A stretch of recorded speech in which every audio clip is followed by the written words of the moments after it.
স্বামীর গলা কাটা লাশ সামনে পড়ে আছে। পুলিশ জিজ্ঞেস করল, খুনি কে? স্ত্রী চোখের জল না ফেলে শান্ত গলায় উত্তর দিলেন, আমি কাউকে দেখিনি। আমার স্বামী দেশের সাথে বেইমানি করেছে, তার মরাই উচিত। ভাবতে পারেন, নিজের স্বামীর মৃত্যুর পর কোনো নারী এমন কথা বলতে পারে? সালটা 1933।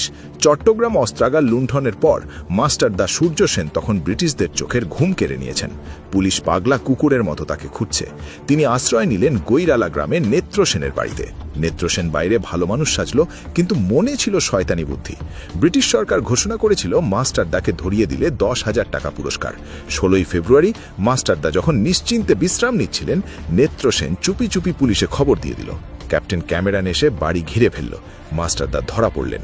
নেত্র সেন ভাবল সে এবার বড়লোক হবে, কিন্তু কর্মফল? কয়েকদিনের মধ্যেই বিপ্লবী কিরণ সেনদা হাতে সোজা নেত্র সেনের ঘরে ঢুকলেন।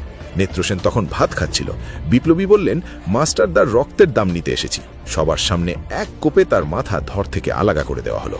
সবচেয়ে অবাক করা বিষয় হলো, নেত্র সেনের স্ত্রী পুলিশকে খুনিদের নাম বলেননি। উল্টে বলেছিলেন, টাকার লোভে যে দেশের সাথে বেইমানি করে তার মরাই উচিত। ব্রিটিশরা ওই 10,000 টাকা দেওয়ার সুযোগই পায়নি, তার আগেই সে জমপুরে চলে গিয়েছিল।